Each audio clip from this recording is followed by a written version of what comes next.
Hello, everyone, and welcome to Seize Your Day. Well, I have to admit that all morning I have been humming deep in the heart of Texas because I am so pleased to be bringing you a Texas born beauty, one of my good friends, an amazing medium.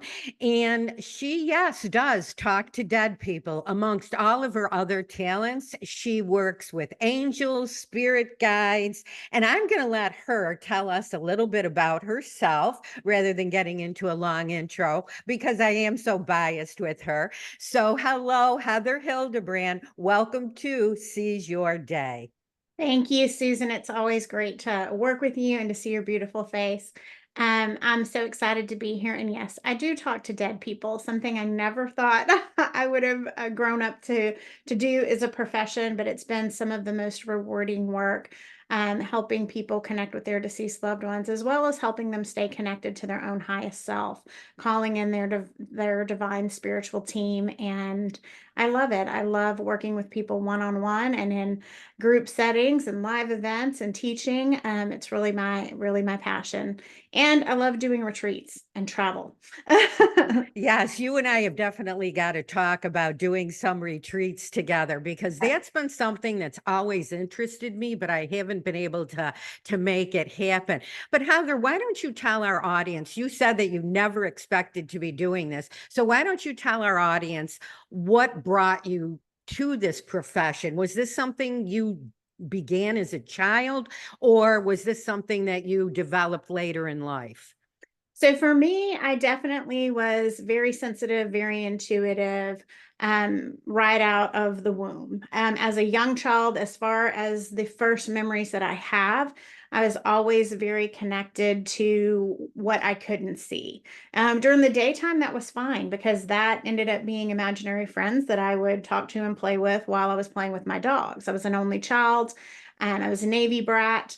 We moved around quite a bit. And so, that was my company. But at nighttime, when all the distractions turned off, it was really overwhelming and really left me feeling sensitive and scared. And I really didn't have language or words other than to say, I'm afraid, and I'm afraid I don't want to be in the dark. I had a little night light, but back then I wasn't able to sleep with my animals, which I know would have definitely helped and buffered my energy.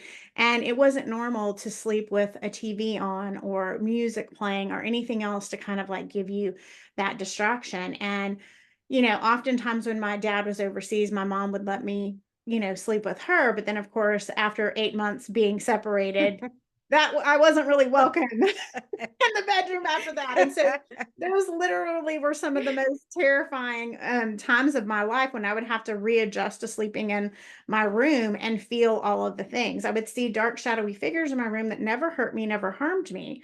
And I would see little sparkly lights at the top of the ceiling.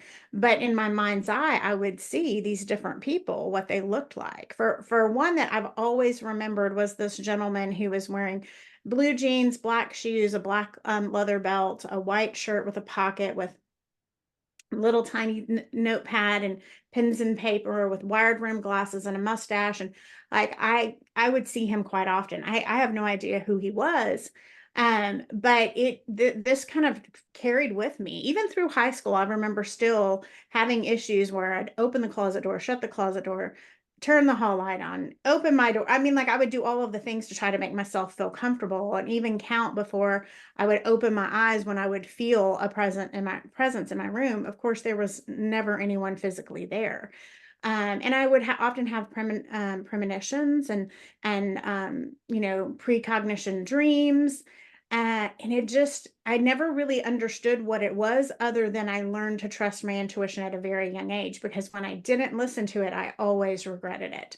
So it did help me pick good friends and stay away from trouble and things like that the majority of my life. But it wasn't until after I had my first child that things really started amping up to where I knew that God was trying to tell me something. And I felt like there was something I was meant to do. And I felt like it was to help people. I just had no idea what it was. Fast forward, having a dream about my father's passing, where I was holding a baby girl at the funeral home. that all played out in 2001. And lucky for me, my daughter came 3 weeks early, and my dad was able to hold her and see her and Oh, feed her a bottle. But unfortunately, on 9/11, the day of the World Trade Center attack, he went into the hospital when we were coming home from the hospital, and he ended up passing away, and we buried him on my daughter's original due date. And so after that, it was as if everything started to kick in higher gear. And, through a conversation with my mother, it's actually my dad who really passed that torch to me, because he had been watching Crossing Over with John Edward. And my mom was trying to tell me about what he had been watching on TV. And I was like, what are you talking about? She's like, yeah, he's this guy and he talks to people who've crossed over. And I was like, crossed over what, a bridge? Like, I literally like was clueless. Like, literally, those were the words I said to her. And she was like, no, died. Like, they're on the other side. And I was like, what? And I thought, oh my gosh, like, this really was disturbing to me, because my dad had been sick. He couldn't, his vision had gotten bad. He really couldn't read. He even would say there's nothing but crap on TV. So I thought, well, why was he watching that? It made me understand that he knew that his time was getting closer. And he obviously was having more questions about what that was going to look like when he passed. So I had to go investigate. And I'm like, well, I've never seen nothing like that on TV. Like, what channel? And she's like, I don't know what number it is, but it's on the Sci-Fi channel. And I thought, oh, of course. sci-fi, of course. Yeah. Well, it's interesting. This plays right into my last two podcasts where I've talked about all of our intuitive abilities. My last podcast, I did a guided meditation to open the third eye. So, in the first podcast that I got up in the beginning of July, I talked about the clairs, the different psychic abilities that, yes, we all have. So, when you're getting your information, Heather, what do you feel is your strongest intuitive ability? And I want to re-say what I said in the podcast loud and clear. Yes, we are all psychic. So it's like Heather and I have learned, like any muscle, to strengthen it and train it. And most importantly, what Heather said, to trust the information that we get. So what is it, Heather, that you feel is your strongest Claire? It's interesting. I have a stew mix of all the I mean, I feel like it's all blended together and stirred together. So it never comes in one way, which when I teach mediumship, I say it would be so easy if they just came here and said, tell them this, and this, and you just repeat it, right? It's usually not that easy. So for me, I will see things in my mind's eye, because I told God I don't want to see with my eyes open. My mind's eye works perfectly fine, so I don't have to worry about seeing having apparitions in front of me. So I will see things, hear things. I will get that knowingness. I will get the clairsentience, which is more impressions and feelings. But I also get clairsentiments, which is the physical feeling. So I will often feel things in my body that help me to relay messages, whether that's where someone was having a problem with their body. One time I was feeling someone who had an amputated leg. I mean, I'll get physical feelings like that. And then sometimes I also will taste and smell. And so it's kind of this combination of, for me, it's not just like I see and I know. For me, it's all of the things working simultaneously to then tell the story.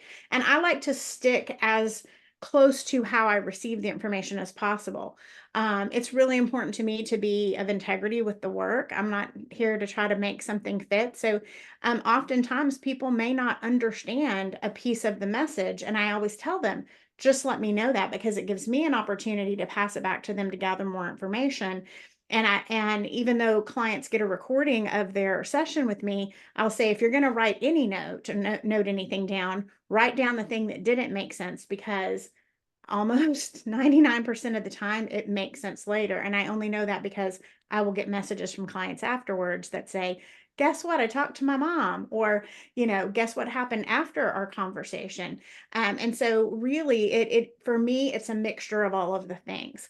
And it's really important, like you're teaching everyone to understand and to recognize their intuition, because in truth and reality, people don't need a medium to stay connected with their loved ones. They can do that for themselves. It's just I'm here when they want to be in the receptive mode of allowing themselves that opportunity to kind of have somebody be that clear channel for them. And I think the thing is too, we all look for validation. I know I lost my husband in 2016, and I've shared this story before, but it bears repeating. Not too long after he passed, I began finding pennies. And it was very comical to me because I thought, this can't be from him. He used to throw pennies away. And again, our logical mind tries to kick in and tell us all the reasons why this couldn't possibly be a message from your loved one. So, not too long after that, I went to a totally like a medium that didn't know me at all. Because one of the things that happens is when you have so many friends that are amazing mediums, you tend to wonder, okay, they know this and they know that. And the reason I'm saying all of this is to make all of you listeners know that even for us that do it, we doubt it. I mean, we do. I hate to say doubting Thomas because I always say I'd never be like that, but you doubt it. So I had a reading from somebody I didn't know at all. And the first thing that came through was pennies from heaven. And I thought, oh my gosh, you're kidding me. And I mean, and it's funny, Heather, because you and I were talking not that long ago, and I had shared this story with you, and you said, you know what you might want to think about doing is taking the pennies and putting them in a jar. And I love that idea. Since then, I've started doing it. But that way, anytime I'm feeling particularly lonely or need to feel his presence, I go into the jar and I take that penny. What I personally find, and again, if you're wondering what these clairs are that we're talking about, I fully describe them in the podcast. It's the first podcast that came up in July, so it's available today. I find my strongest one is being clairsentient. However, with mediumship, and it comes through for me. I don't necessarily consider myself to be a medium per se, but when my own information is coming through, or sometime in a reading, people really want that information. I have known like the smelling, the hearing, smelling like a cologne. This, I'm going to keep referring to my husband, but I'll get in an elevator and I'll smell his cologne and I'll think, wow, or hearing, like a music not that long ago. Actually, it was on my cruise. I was on I went to one of the shows, and the shows tended to be a little bit late by that time. It was at 9:30 at night, but I had dinner with this singer, and I promised him I would go to the show. And I thought, I'm actually in my pajamas. So I got out of my pajamas, right? I go to the show. I got changed. I go to the show, and doesn't he sing that song by Andre Bocelli? See, I'm going to get all choked up. I'm getting goosebumps, or angel bumps, as we call them. Doesn't he sing that song, Time to Say Goodbye? And my husband and I, we heard it the first time we went to Bellagio in Las Vegas, which was his favorite place to go. Oh my gosh, the tears just started flowing. And see, again, I was being nudged because I was missing him very much to go to that concert. And it would have been very easy for me not to go, even though I had made the commitment. I still was very comfortable. So again, now this was hearing. And even though it was physically there, it was definitely a message from him. So it's like keeping all of those intuitive senses open, to receive everything it is that you need to receive. Most definitely, because they will get our attention however they can get our attention. And so oftentimes I tell my clients, like, even the ways that I will get unsolicited information for other people or messages from my own loved ones is usually when I am not super distracted. You know what I mean? Maybe it's when I'm in the shower or blow drying my hair. I can't be doing multiple things in those moments. If you drive the same way to work for the last 10 years, you get on autopilot during those drives. And so if you get an impression or a feeling, they will use what they can to grab our attention. A shiny penny on the ground, a bird that lands on your cart as you're pushing your cart to your car, feathers, the type of cigarette that they used to smoke. You start finding those packages, numbers on the license plate. they use what is around you to send that love to you. And the reason why I mentioned, starting to save those pennies is because years ago I had a client who said, at first I didn't believe, but my son has been sending me dimes. So I started collecting them. And whenever I feel really sad, I go look at how many I've collected over the years. And it represents the deep love that we still hold together. It's something physical that I can connect to, even though they're no longer physically with me. One time I had a client who was really, really struggling. She came in, she got an amazing reading, but I could still feel that her heart was really heavy, even though her husband had come through and validated so many things. And so I always ask at the end, like, do you have any questions? And this is when I still had my in-person office.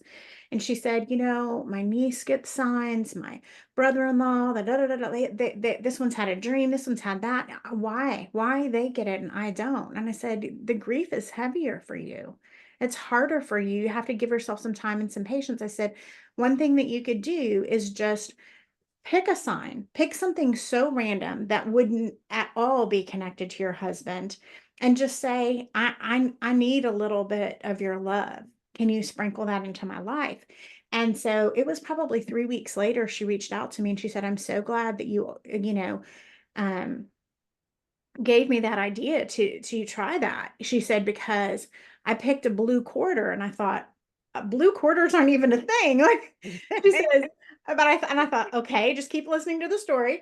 And she says, I went and got gas one day and I needed to go in to use the bathroom. I walked in towards the convenience store and what did I see on the ground? A quarter that someone had painted blue fingernail polish on. Wow. That's So just amazing. yeah. And so they want to stay connected to us as much as we, and that those loving cords are what makes it possible. Loving cords can never, ever, ever, ever be severed. And so I always just say, be patient with yourself if you feel like Okay, I'm going to interrupt you right here. Heather, why don't you describe for our audience what a loving cord means? What would that be?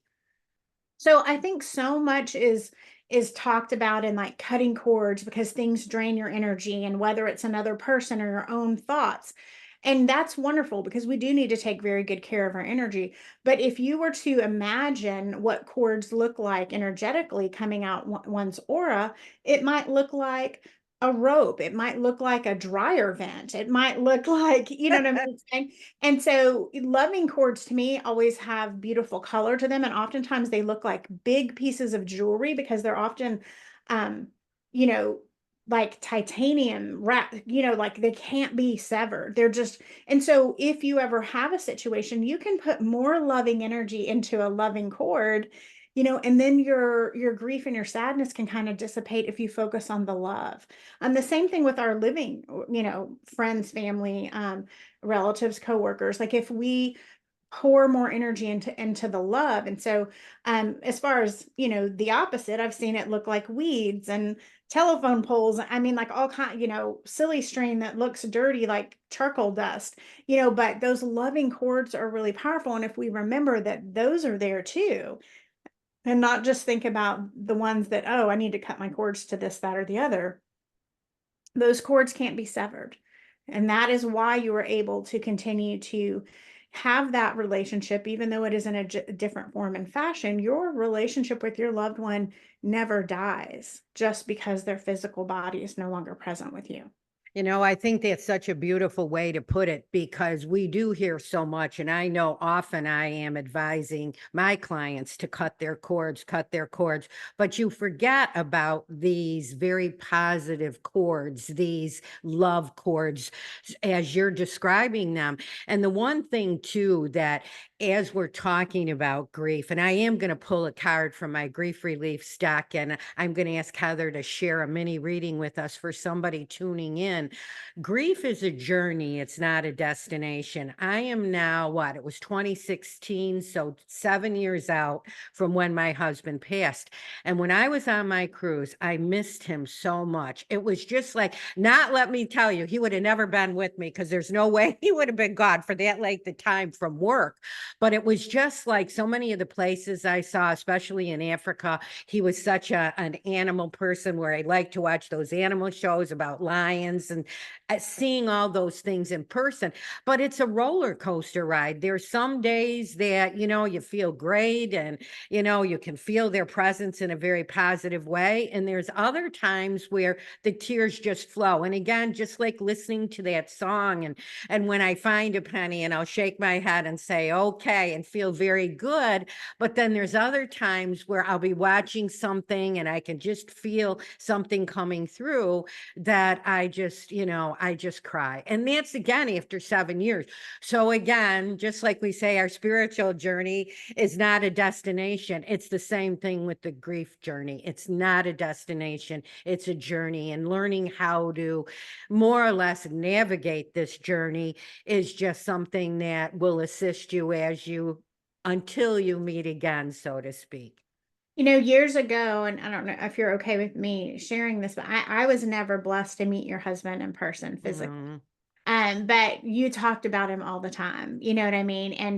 And so I kind of felt like I knew him, but many, many, many years ago, I don't know what. I know that we were on the phone together, and I know that he came through with a little bit of a message for you, and it's the one thing that always stuck with me from that. I have no idea what else he said. All I remember is that he was saying that he wanted to dance with you, and he described what that little living room looked like. And I felt like the floor, you know what I mean? It wasn't carpeted floor. I can't, it was like tile or wood floor or whatever. And I think you were in Florida at the time. And, just him describing, holding you in his arms and dancing around on that floor. And sometimes it's moments like that where we just allow them to embrace us in a way that is otherworldly and continue to feel that love. It's so very important because oftentimes people don't know how to process that after someone passes. Like, where did it go? It's still here. And it's so funny, and thank you for sharing because I have to be honest, I forgot that. And so often now, I think I wish I could dance with you one more time. Now, believe me when I say he was no Fred Astaire. He had his 1, 2, but I felt we used to really like, of course, at weddings and things like that. But later in life, when the weddings weren't as prevalent, he would always have a Christmas party for the businesses. And that would be when we would dance. And it was just like such a special time for me. So thank you for reminding me about that message because I've just thought about him so often and just saying, I wish I could dance with him. Now, see, now this again, and maybe at that time I wasn't really ready to hear it because we didn't dance together that much. But see, now I think, that is really something. And I'll admit I still in Buffalo, I have one of his pillows and I still have it on the bed. And every once in a while, when I really want to feel him, I'll grab that pillow and give it a big hug. I just want to tell everybody I am attempting to record a video of this. I am hoping that this is going to be available. I've tried it before, but I am affirming it's going to be. So I am using some mannerisms and you'll get to see Heather's beautiful face as well. It'll go up on my YouTube station. So if you're listening to the podcast or when you listen to the podcast, if you want to see, what we're talking about, tune into my YouTube station, which is Susan Dintino, Dintino, and find out all about it. But one of the things that I feel is so significant about right now is that we are recording this. And even though you won't be seeing this or hearing this till later in the month, we're recording this in a Capricorn full moon. So, I just wanted to, share this because I love the moon and all of the things that it represents. And then I'll give you a few moments to think about this, Heather. What is your full moon ritual? And do you find that you get more messages, less messages? So, a full moon in Africa may shine a light on issues within your position or career that are no longer sustainable, allowing you to release that tension and focus on the ideal solution. It also may encourage you to wrap up projects or complete any tasks that need attention. Full moons are always going to illuminate. And even if you're listening to this again towards the end of the month, the energy of the full moon is all an intention thing. So even though we might be past that time, the fact that we are recording it right now, we're really capturing that full moon energy. So this could also, being in Capricorn, be reflective in your relationships. If there's relationships that seem to be bubbling up, that need further attention, that need that Capricorn energy, the full moon is reminding us to take advantage of this energy. So full moons for you, Heather, what is it that you do? And do you find that you get more messages this time of the month?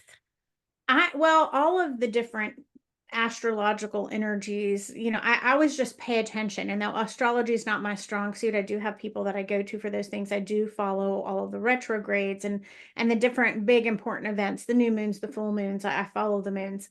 For me, it's funny. I have to always just intuitively um feel into what my needs are personally at that time. There was 2 years that I realized that, like, every time that it got towards the full moon, I was getting kind of, like, agitated, frustrated, like, I had less patience. I was not my normal self, to the point that when I would go out in public, I would be like, so sensitive that I said, "I should wait. I'm gonna just do these errands next week." Like, to that point. But for me, sometimes I'm guided to go sit outside and be in the visual of the full moon and to sit with that energy. Sometimes I feel guided to, like, move my body, even if it's just a little bit, to help the releasing on all levels.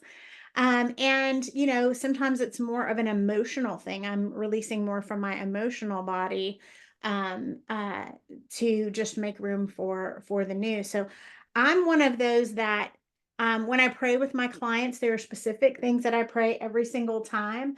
But in other senses of my life, if I did everything regimentated, it would become disenchanted.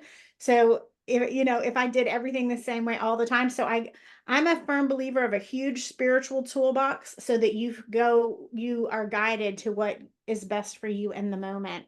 And so I just always have to tune into myself and ask my angels, okay, what's going to serve me best at this time, and go from there. But a lot of times it's moving my physical body to shake the things off, like literally. It's funny too, because that's how I'm feeling today. I am so agitated. I am so glad that I had this podcast to look forward to, because I woke up and I thought, boy, am I being a biatch. I'm not with anybody. So I could only be that way with myself. But yeah, see, again, it's the watery energy, the maternal, full moon. And I think again, it bubbles things to the surface. It's been a trying week. And so again, everything being bubbled to the surface. And I will admit, hopefully nobody lives too close to me that'll hear this, but I always swim when I'm in Florida in the full moon at night, sans my clothing, and I just absorb all of that energy because I Hmm. just think it's so You're important. giving me ideas for tonight. Yeah. I Okay. love it. And I'm lucky I'm very secluded here. So, but I mean, to me, and I'll just, sometimes it's cloudy, and I want to remind everybody it doesn't matter. If it's cloudy and you can't physically see the full moon, I know people like to put their crystals out to charge their crystals. Whatever you're supposed to receive, you will. So just keep that in mind. And I, like you, I always say I know enough about astrology to be dangerous. I know very little. I keep track of it, but the moons has always intrigued me. So I try and pay attention to full moon energy and new moon energy. So thank you for sharing that. So what we're going to do now is I am going to pull a card, and I will describe it in detail just in case it doesn't come across as I hope that this video does. No, While I'm shuffling, I also want to tell everybody that I am very excited that I am up for an award in the Women in Podcasting group. And voting starts on August the 1st, and I'll make sure that I will be blitzing all of my available social media, things like that. So I invite you to vote. I'd love to hear from you. And also, please feel free to follow me, follow my YouTube station, follow me on Facebook. So, Grief Reliefs is a deck that I started. And again, very intuitively guided. I had a deck all done, artwork all done, just looking for a publisher on the chakras. And I was in meditation and I got a strong message to put that away because I had already reached out to a couple of publishers, was getting the denial, thanks, but no thanks letters. And I heard, put that deck away. This is what you're supposed to do. And I immediately started getting downloaded this idea of this grief deck, a deck that is all about self care. Now, again, this is not going to remove anybody's grief. This is only to assist you on your grief journey, and it primarily deals with self care. The beautiful part about the deck is that it will fit in your pocket, it'll fit in your purse, and all your information is on the card. I always advise people to look closely at the card before they read the description on the back to be sure that whatever information might come through on the card gets to them. And I've shared this example before that one of the first times I used it in a yoga class, one of the women pulled the card, it had a dolphin on it. And she started crying. And, again, I couldn't imagine because this is all about what it says on the back, right? And she goes, oh my gosh, she goes, you're not going to believe this. My husband passed, and all he ever wanted to do was swim with the dolphins. So I know that this is a message from him. And as I taught this deck in more classes, this happened more and more times. And the interesting part is the message on that card is to breathe. It describes how to do a box breath. So, yeah, super interesting. You can pull your own card. It's available on my website. Pull your own card on my website, susandintino.com or griefreliefs.com. I like people to get a feel of the deck before they actually use it. So, Heather, I'm going to give you a few moments while again I return to shuffling to see if you get any messages for one of our listeners. That would be fantastic. So, I never look at the cards when I'm shuffling, which if the video, when you see the video, you'll see, but I will describe the card for those of you that don't tune into the video.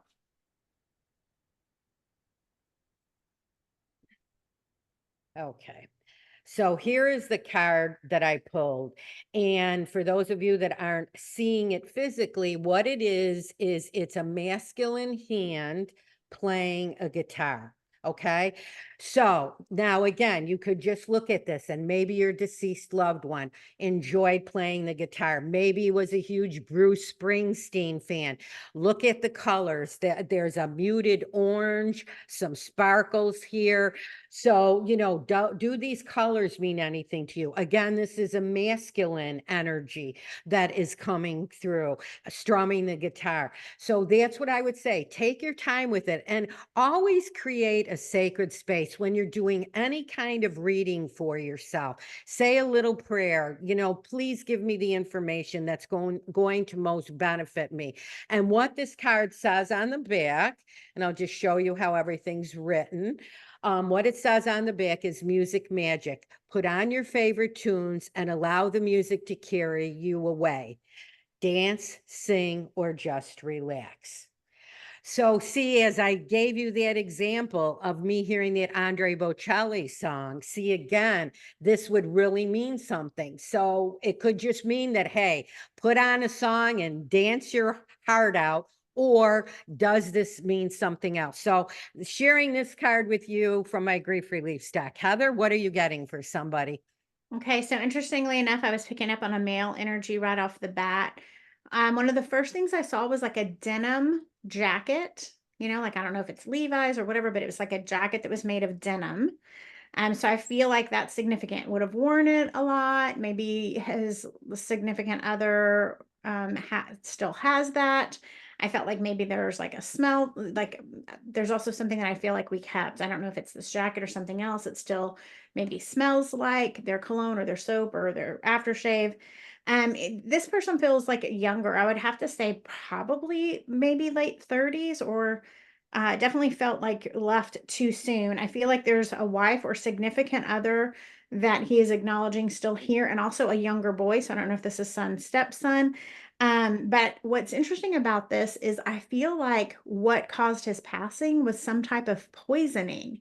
Now, I'm not saying that like he was poisoned on purpose by someone, but I feel like we would technically call this poisoning. So maybe levels in the blood of something got too high. I feel like he's wanting to acknowledge his work, his workplace, people that he worked with, not necessarily in conjunction to the passing, but I feel like that is also something that I'm wanting to acknowledge. And what's interesting about the card you pulled is the other thing that I was noting was that he really liked music.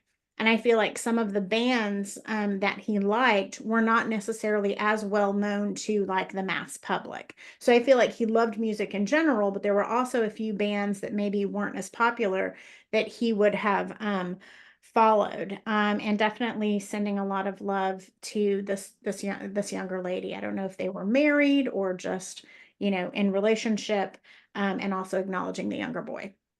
It's funny because when I pulled this card, I felt like such a strong country western connection with this, which I normally don't get that kind of hit with it. So everything that you're saying really does resonate with me. So again, when we're sharing a reading like this, it is for anybody. So if it resonates with you, just because a name doesn't come in or whatever.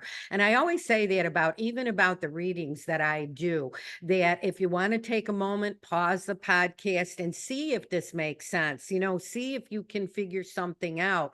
This is all about you and what you're able to receive. So I know, Heather, you've got some gallery readings coming up, actually relatively soon. So why don't you describe a little bit about what goes on in a gallery reading and what ones you've got coming up and where they're going to be? And real quick, one thing that I'd like to add to this, which makes sense for the gallery readings, is that this message might make sense for more than one of your listeners, because there's oftentimes, especially when I'm doing gallery readings, where there are those Me Too moments that two people are like, that makes sense for me. And I'm like, okay, both of y'all stand up. And there's so many commonalities of even how people get brought together. But yes, I do gallery events. I love those.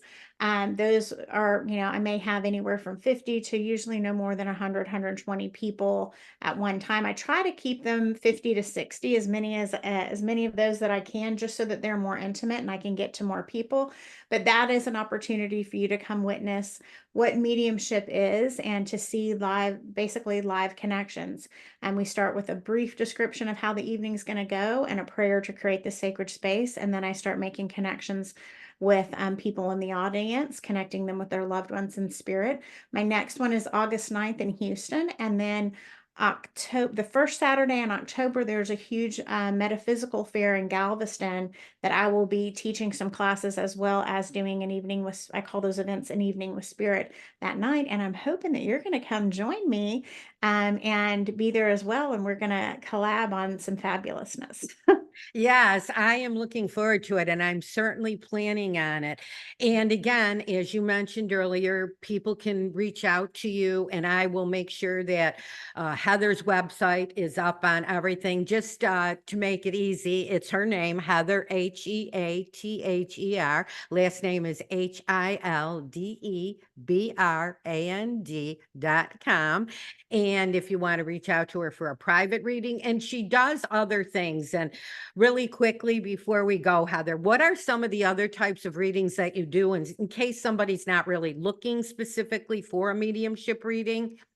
So obviously I do mediumship readings, and then I also do what I would call intuitive spiritual advisement. It's more, I'm connecting with your spiritual team, whether that's your guardian angels, spirit guides, archangels, ascended masters, saints, and more, to really just help you move through life. A lot of times we're looking for guidance and clarity. Sometimes people are looking to heal. I have some VIP packages that are just come at a discount. Sometimes people do need or do want to work with me on a longer basis because maybe they're working through specific things. And so they want to kind of have a long-term support system. And then I love to teach. So I have a soul circle that's been going all year. I think it's my second or third year to do that, which gives people an opportunity to be with other like-minded soul seekers and just grow their spiritual toolkits. And my next mediumship mentorship program will be starting in January, both level 1 and level 2.